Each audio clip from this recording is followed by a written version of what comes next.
The brutal truth about how homeless people survive brutal winter in a tent that cold, does not negotiate, does not care about pride, plans, or promises.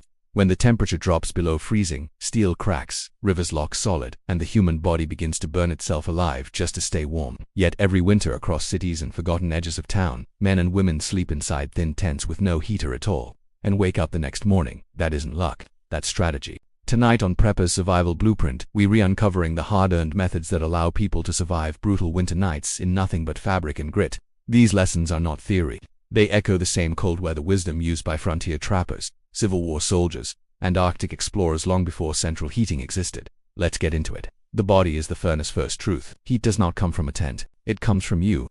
The human body runs at about 98.6 degrees Fahrenheit. Even in freezing air, it produces heat constantly. Survival is about trapping that heat and preventing it from escaping. Homeless individuals who survive winter understand something instinctively that many campers forget. Insulation matters more than space. A small tent warms faster than a large one because there is less air to heat. Tight quarters are not discomfort. They are efficiency. Layering becomes armor. Multiple thin layers trap pockets of air between them. That trapped air acts as insulation. Cotton is dangerous because it holds moisture and drains warmth. Wool and synthetic fabrics are lifesavers because they retain heat even when damp. This is the same principle that kept soldiers alive during the winter at Valley Forge under George Washington. They had little shelter. What they had was layering and shared body heat. The ground is the real enemy. Cold air is harsh. Frozen ground is ruthless. Most heat loss during sleep happens downward. The earth pulls warmth from the body through conduction. Snow might look soft, but it steals heat fast. That is why cardboard is gold on the street. It is not trash, it is insulation. Layers of cardboard create a barrier between body and frozen ground. Blankets alone are not enough if they are compressed under weight. Once flattened, they lose insulating power. Modern campers use foam sleeping pads for the same reason. Even a thin foam pad can dramatically reduce heat loss. The concept is simple. Create a thermal break between you and the earth. Frontier hunters in the 1800s laid pine boughs under their bedrolls for insulation. Same idea, different century. Small fires without flames, no heater does not mean no warmth. Chemical hand warmers are often used when available. They generate heat through oxidation. They are small, cheap, and effective inside gloves or near core areas. When those are not available, hot water bottles become a lifeline. Fill a durable bottle with hot water from a public restroom sink or gas station. Tuck it near the torso inside sleeping layers. That heat can last for hours. Some individuals use candle lanterns inside tents with extreme caution. It is risky and dangerous if ventilation is poor. Carbon monoxide kills silently, but small controlled flame heat has been used historically in enclosed shelters for centuries. The key is airflow. Even Arctic explorers like Roald Amundsen understood ventilation prevented condensation and deadly gas buildup. Survival demands balance, warmth without suffocation. Wind is more dangerous than snow wind, strips heat faster than dry cold.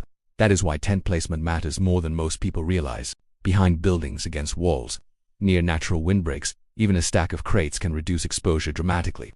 The goal is not comfort, it is protection from wind chill. Wind chill can make 20 degrees feel like zero. The body loses heat rapidly in moving air.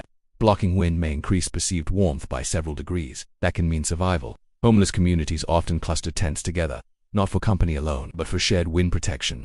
Grouping reduces exposure and creates microclimates. This mirrors how indigenous Arctic communities built snow structures close together. Survival was collective. Eating for heat. The body burns calories to generate warmth without fuel. The internal furnace weakens. High-fat and high-carbohydrate foods provide energy for heat production. Peanut butter, bread, nuts, simple sugars. These are not luxury snacks. They are winter fuel. Eating before sleep can raise metabolic heat production overnight. The body works harder digesting food, producing warmth in the process. Hydration also matters.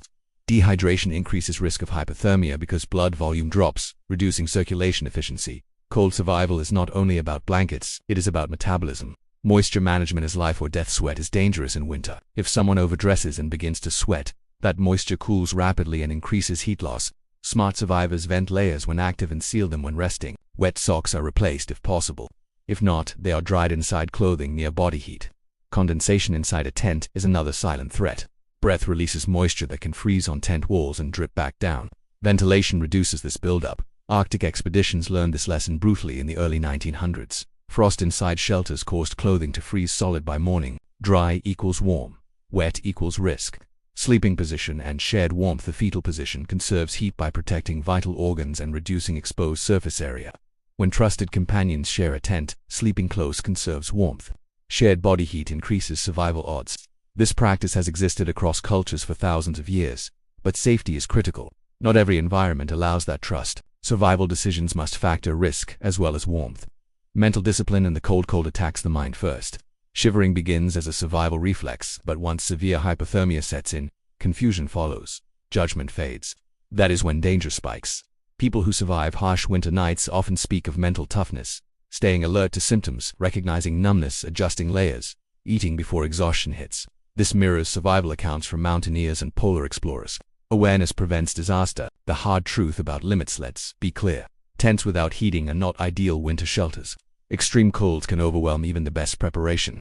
Frostbite and hypothermia remain serious risks, but survival below freezing is possible with smart insulation, wind protection, calorie intake, and moisture control. It is not about comfort, it is about physics. Trap heat, block wind, insulate from ground, fuel the body, stay dry. These principles are timeless. Lessons for preppers today. Why does this matter to you? Because systems fail, power grids collapse, storms hit harder than forecasts predict, emergency shelters fill up fast.